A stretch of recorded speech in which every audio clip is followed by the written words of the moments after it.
சிலுவையிலே ஒரு பெரிய பரிமாற்றம் நடந்தது. நம்ம அப்பா நம்ம மீது இருக்கிற ஒஸ்ட்டை எடுத்துக்கொண்டார். ஒஸ்ட்டை எடுத்துட்டு நல்லா கவனிங்க, பெட்டரை கொடுக்கலையா, பெஸ்ட்டை கொடுத்தாராம். நீ பெட்டர்ல இருக்கல, ஒஸ்டா இருந்த, நான் பெஸ்டா இருந்தேன். நான் உனக்கு கொடுத்தது பெஸ்ட். அப்புறம் நீ ஏன் பெட்டர்ல வாழ்ற? இப்போ ஒஸ்ட்ன்ற இடத்துல நான் இல்லை, இப்போ பெஸ்டான இடத்துல தான் நான் இருக்கேன். பட் உலகமும் நம்மளுடைய சூழ்நிலை என்ன பண்ணுதான், பெஸ்டெல்லாம் வேணாம், ஏதோ பெட்டர் லெவலில் வாழ்ந்துட்டு போ. ஆனா தேவன் சர்ச் பண்ணிட்டே இருக்கிறாராம். தம்மை உத்தமமாய் பின்பற்றுகிறவர்களுக்கு தன்னுடைய வல்லமையை விளங்க பண்ணும்படி அவருடைய கண்கள் பூமி எங்கும் உலாவிக் கொண்டிருக்கிறது. எப்போ இந்த பெஸ்ட் ரெவலேஷன் உனக்கு வரும்னு வெயிட் பண்றாராம். 2007 நான் இயேசு கிறிஸ்துவை ஏத்துக்கிட்டேன் பாருங்க. 2006 அன்னைக்கே ஒஸ்ட்ன்ற இடத்துல நான் வந்துட்டேன் வெளியே. ஆனா பெஸ்ட்ன்ற இடத்துக்கு ரீச் ஆகவே முடியல. காரணம் என்னன்னா, corruption, society corruption, human corruption, family corruption, எல்லாமே ஒரு பெட்டர் லெவல் மைண்ட் செட்டையே நம்ம கொடுக்க பார்க்குது. ஆனா தேவன், நம்ம அப்பா கொடுத்தவர் என்ன விரும்புறாருன்னா, வந்ததை எடுத்துட்டு போயிடாத, கொடுத்ததை அனுபவிக்க கற்றுக்கொள். அப்போ சிலுவையில இயேசு பெஸ்ட்டை கொடுத்தார் என்றால் நான் பெட்டர் லெவல் லைஃபை விரும்ப கூடாது.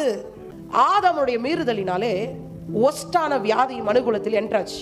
அப்போ ஒஸ்ட் இருந்தது. அப்போ அவர்கிட்ட அந்த பெஸ்ட் என்னன்னா டிவைன் ஹெல்த். ஆனா இன்னைக்கு கிறிஸ்தவ எங்க தெரியுமா வருது, பெட்டர் ஹீலிங் என்ற பெட்டர் லெவல்ல வாழுது. நம்ம எதிர்பார்க்கிறது கூட ஹீலிங்கை தான் எதிர்பார்க்கிறோம். இயேசுவின் இடத்தில் வந்து ஒரு வியாதிக்கு சுகத்தை பெற்றுக் கொள்ளுகிற வரைக்கும் தான் அதுக்கு சுகம் தேவை.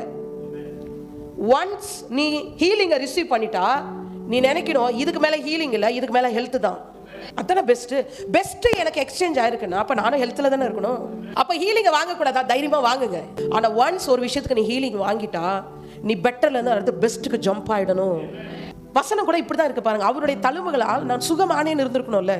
இங்கிலீஷ்ல நீங்க போய் படிச்சீங்கன்னா by his stripes I was healed. என்னங்க அர்த்தம்? நேத்தே நான் ஹீல்ட் ஆயிட்டேன், அப்ப இன்னைக்கு நான் ஹெல்த்ல தானே இருக்கேன்.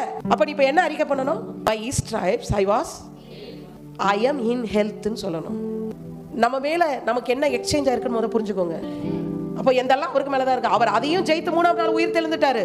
அவரும் அதை ஜெயிச்சு என்னையும் அவரோடு கூட ஜெயிக்க வைத்தாராம். வியாதி என்கிற ஒஸ்டை எடுத்து ஆரோக்கியம் என்கிற பெஸ்டை நமக்கு மீது வைத்தார்.